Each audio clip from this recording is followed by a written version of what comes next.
आपके सत्र के बीच जो जानी मानी हस्तियां दुनिया में नहीं रहे उनको श्रद्धांजलि अर्पित किया गया। तो आज तो विशेष उसी विषय पर था। इसके बाद जो कहोगे उसमें अनुपूरक बजट पे प्रस्तुत किया जाएगा, फिर उसके बाद विवाद होगा, फिर कुछ राजकीय विधेयक प्रस्तुत किए जाएंगे, उस पर बातचीत होगी और अंतिम दिन गैर सरकारी संकल्प होगा। पद यात्रा भी निकालने कितना सफल पाएगा? बिल्कुल, कार्यक्रम तो सफल है। बिल्कुल, पद यात्रा का मतलब है अगर वो डुमरी से चला है और रांची पहुंच गया है तो ही सफल हो गया। अगर वो आधे रास्ते से घूम गया तो असफल है, क्योंकि पद यात्रा एक अलग कार्यक्रम होता है। निसंदेह हमने पहले भी कहा था कि जब हम लोग सदन में जाएंगे तो इसका मतलब ये नहीं कि मुद्दे शांत हो जाएंगे।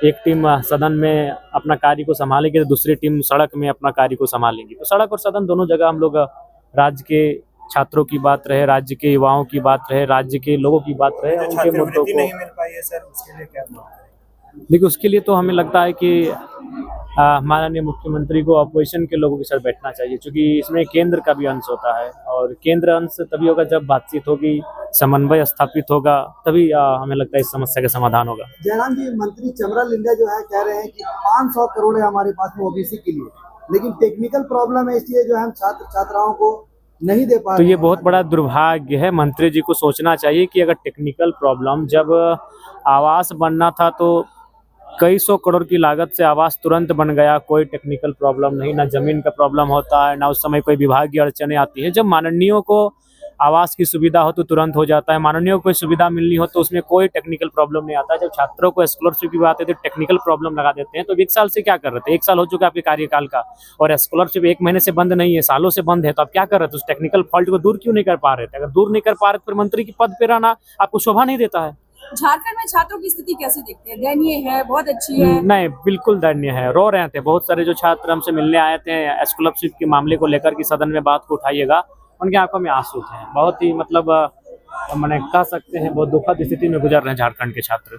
10 लाख नौकरियों की जगह पे 10,000 नियुक्तियां बांटी गई है सर। देखिए, ये तो कोई नई नहीं है, ये उस समय का टेट है जब आज हमें लगता है 10 साल हो चुका है। तो कहीं ना कहीं नई चीज़ें इस राज्य में देखने को नहीं मिल रही है। चलिए, अच्छी बात है, उनको किसी को 58, किसी को 55, किसी को 54 वर्ष की अवस्था में सम्मान मिला, मैं उनको शुभकामनाएं देता हूं। लेकिन कहीं ना कहीं नई चीज़ तो नहीं है, कुछ नया होना चाहिए इस राज्य में।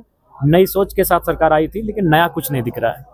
जयराम दास, सीजीएल के मुद्दे पर कोर्ट के फैसले के बाद सरकार कह रही है कि जो सीबीआई की जांच मांग रहे थे, अब उन लोगों को माफी मांगनी चाहिए, हमने जांच पूरी करवा दी। आप लोगों ने सीबीआई जांच की मांग बड़े पुरजोर तरीके से उठाया था, आपने भी। देखिए, जब जब विसंगतियां होंगी, जब जब छात्रों के बीच से हम लोग अपने स्तर से ना कोई मांग करते हैं ना कोई बात रखते हैं, जब छात्रों के बीच से ग्राउंड से जो बातें छनकर आती हैं हम उन बातों पर पड़ताल करते हैं, उन बातों का मूल्यांकन करते हैं, उसके पश्चात ही हम लोग किसी प्रकार की रायशुमारी करते हैं, तब जाकर कोई बयान या फिर कोई कार्यक्रम करते हैं। तो कहीं ना कहीं वो छात्रों की मांग है और मैक्सिमम छात्रों की मांग थी। धन्यवाद।